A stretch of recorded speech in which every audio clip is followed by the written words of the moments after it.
రేకుర్తి లక్ష్మీ నరసింహస్వామి ఆలయ ప్రతిష్ఠా ఉత్సవానికి ముహూర్తం ఖరారైందని ఎమ్మెల్యే గంగుల కమలాకర్ అన్నారు.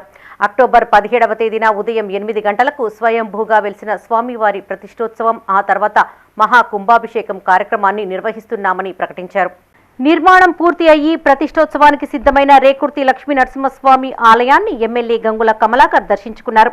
స్వామివారికి ప్రత్యేక పూజలు నిర్వహించి మొక్కులు చెల్లించుకున్నారు. అనంతరం ఆలయ నిర్మాణ పనులు జరుగుతున్న తీరుపైన ఇంజనీర్లను అడిగి తెలుసుకున్నారు.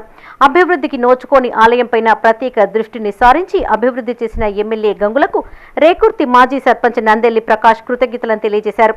సుమారు 1500 నుండి 1800 సంవత్సరాల క్రితం లక్ష్మీ నరసింహస్వామి వారు ఇక్కడ స్వయంభూగా వెలిశారని గంగుల కమలాకర్ అన్నారు. ఇది చాలా మహిమాన్వితమైన క్షేత్రమని, స్వామివారు ఇక్కడ సుదర్శన చక్రంతో స్వయంభూగా వెలవడం ఈ క్షేత్రానికి మరింత ప్రాశస్త్యాన్ని తీసుకువచ్చిందని తెలిపారు. అయితే కొంతమంది ఆలయ అభివృద్ధిని అడ్డుకునేందుకు కోర్టుకు వెళ్లగా స్వామివారే స్వయంగా పూనుకొని ఆలయ నిర్మాణానికి ఆటంకాలు ఎదురుకాకుండా ఆశీర్వదించారని గుర్తు చేశారు. ఈ పవిత్ర కార్యక్రమంలో భక్తులు పెద్ద ఎత్తున పాల్గొని విజయవంతం చేయాలని పిలుపునిచ్చారు. ఓవైపు టీటీడీ టెంపుల్, మరోవైపు లక్ష్మీ నరసింహస్వామి ఆలయాలతో కరీంనగర్ ఆధ్యాత్మిక క్షేత్రంగా విరాజిల్లుతుందని తెలిపారు. ఈ కార్యక్రమంలో గంగులతో పాటు మేయర్ సునీల్ రావు, కార్పొరేటర్లు ఎదుళ్ల రాజశేఖర్, సుదగోని మాధవి, కృష్ణ కుమార్ గౌడ్, బీఆర్ఎస్ నాయకులు, కార్యకర్తలు పాల్గొన్నారు.